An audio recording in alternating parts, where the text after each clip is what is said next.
মোছার জন্য। আরে আর বলিস না, মানে শ্বশুর বাড়ি যাচ্ছিলাম, যাওয়ার পথে রাস্তায় কাদা, তো আমি তো দেখে পাড়া দেয়নি, আমার জুতার মধ্যে কাদা পড়ে গেছে, এর জন্য মুসির কাছে আসছি জুতাটা মোছার জন্য। আরে কি আবল তাবল কথা বলছিস, শাড়ি পরে কেন আসবো, মডার্ন ড্রেস পরে আসছি, বুঝতে পেরেছিস? আর তাছাড়া হলো একটা কথা, যে শাড়ি পরে কেউ পার্টিতে যায় নাকি, মডার্ন ড্রেস পরে যাব পার্টিতে। আরে বুঝিস না, চিল করব চিল। এই মুচির বাচ্চা, এইটা তুই কি করলি? তুই কেন আমার পায়ে তালা মারলি? ছাড় বলছি। এই চুপ করে খাওয়া থাকেন। এইভাবে আমি মুচিগিরি করি, সবার জুতা আমি এইভাবে পরিষ্কার করি, পায়ের মধ্যে তালা মেরে। নড়াচড়া করবেন না, নড়াচড়া করলে খবর আছে। আরে এই মহিলাটাকে পাগল না। ও মাই গড, সিগারেট কেন পড়ছে না? আই মুচির বাচ্চা, তুই আমার হাতে আঠা দিয়ে সিগারেট কেন আটকে দিয়েছিস? ও শিট! এই মেয়ে, তুমি কেন বুঝছো না? আমি এইভাবে মুচিগিরি করি, ঠিক মেরে খাওয়া তখন তো তুমি ডিস্টার্ব করতেছো, বেশি কথা বলো, মুখে মুখে তত আমি পছন্দ করি না। ঠিক মতো আমার মুচিগিরি করতে দাও। ইস, এখন যদি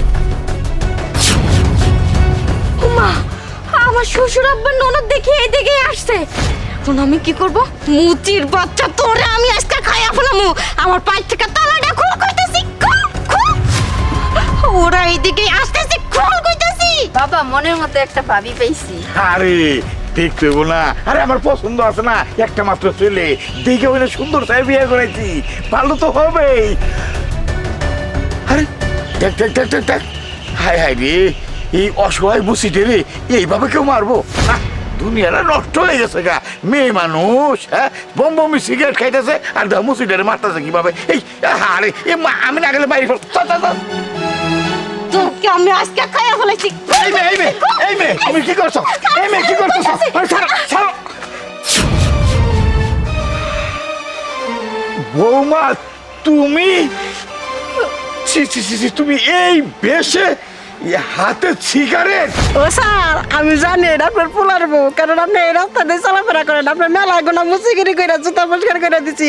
আপনার পোলার বউ না প্রতিদিনই শাড়ি পরা, আপনার কাছে ফাঁকি দেয়া, মাঝখানে একটা পরিচিত বান্ধবী আছে, মডার্ন ড্রেস পরা, প্রতিদিনই পার্টিতে যায়, মদ খায়, সিগারেট খায়, আর নানান কিছু বিয়ে টিয়ার খায়, নানান চারা হাতে উড়া বসা আছে। এই জন্য আজকেও যাইবার লইছে, পরে আমি চোখে তালা মারছি যেন আপনার চোখে বাজে। বৌমা, এই মুচন্নি কি বলছে? সত্যি।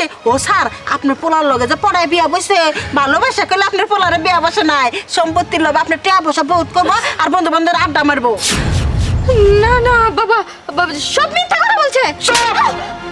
বেয়াদব কোথাকার!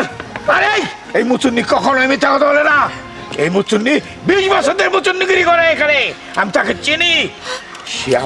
সে আমার পুত্রবধূ, তোমাকে দেখে তাই তারা মেরেছে, তাই নাহলে তারা মারতো না। তুমি জানো এই মুচুন্নি আমাকে কতটা ভালোবাসে, কতটা সম্মান করে, শুধু আমার দিকে তাকিয়ে তোমাকে তালা মেরেছে, তা নাহলে তারা মারতো না। ছি ছি ছি ছি ছি, তুমি এত জঘন্য, এত লগন্য, আমি তো ভাবতেই পারতাছি না তুমি তো কি করলে। 10 গ্রামের মানুষ জানে যে রফিক চৌধুরীর পুত্রবধূ কত ভালো, আর তুমি ভালোর মধ্যে কি ছাই ঢুকিয়ে দিয়েছো? হ্যাঁ, কি এটা কি ড্রেস পরেছো তুমি? চি চি চি চি চি, তোমার লজ্জাও করলো না? হাতে সিগারেট টেনে তুমি ছেলেদের মতো বম্বমি সিগারেট খাচ্ছ, আবার পার্টিতে ড্রিঙ্ক করো, মদ খাও, ডান্স করো। চি চি চি চি চি, আমার শেষ করে দিয়েছো তুমি। এই মেয়ে, সম্পত্তি না, সম্পত্তির লোভে আমার ছেলের কাছে বিয়ে বসেছো? ঠিক আছে, তোমাকে আমি সম্পত্তি দিচ্ছি, তবে তোমার বাবাকে ডেকে আনে তারপরে তোমাকে সম্পত্তি দিব। আর এই মেয়ে, আমি যখন মুখ দিয়ে বের করেছিলাম যে রফিক চৌধুরীর একমাত্র ছেলেকে বিয়ে করাবো, তখন 10 গ্রামে মানুষ শুনে বলেছে আমার মেয়ে বিয়ে দিব, আমার মেয়ে বিয়ে দিব, আমার মেয়ে বিয়ে দিব। আমি কারো মেয়ে নেই, শুধুমাত্র বন্ধুর দিকে তাকিয়ে। তোমার বাবা আমার বন্ধু ছিল, আর তোমার বাবা আমাকে বলেছিল বন্ধু আমার মেয়েটা তুমি বিয়ে করাও তোমার ছেলেকে দিয়ে। আমার মেয়ে পর্দাশীল, 5 ওয়াক্ত নামাজ পড়ে, কোরআন শরীফ পড়ে, ঘরের মধ্যে পর্দাভাবে থাকে, আর তুমি কি এই কি পরম, ও মাই গড, এই কি তুমি দেখালে? আমার মান সম্মান সবকিছু তুমি ধুলায় মিশিয়ে দিলে। ছি ছি ভাবি, কখনো তোমার থেকে আশা করিনি তুমি আমাদের মান সম্মান নিয়ে এভাবে খেলতে পারলা। না, খেলতে পারবে না। আজকে আমি একটা বিহিত করে ছাড়বো। শোনো মেয়ে, তুমি আমার পুত্রবধূ হতে পারবে না। আমি আজকে তোমার বাবাকে ডেকে এনে 10 গ্রামের মানুষ ডেকে বৈঠক ডেকে সেইখানে তোমাকে আজকে আমি লজ্জা দেবো। ঠিক আছে, চল। বাবা এসে ভালো এসে 10 গ্রামের মানুষ ডাইকা তালাক দইব বদমাশ এই মেয়ে। মুচির বাচ্চার জন্য আজকে আমার সংসার গেল। মুচির বাচ্চার ঢং দেখলে আমি মরে যাচ্ছি। মুচির বাচ্চা তুই আমার আপনার গ্রামে টারাই না ইচ্ছা করলে আপনার আমি পার মারমু বুঝছে কি বেশি কথা কবি না সংসার নষ্ট করো একটা ভালো ফ্যামিলি নষ্ট করো সারা নিশা কর মিয়া কথা আরো সময় আছে ভালো কর। আরে এখন আমি কি করব? আমার এগুলো গেল ওগুলো গেল, আমার পার্টি মাটি করার কিছুই হবে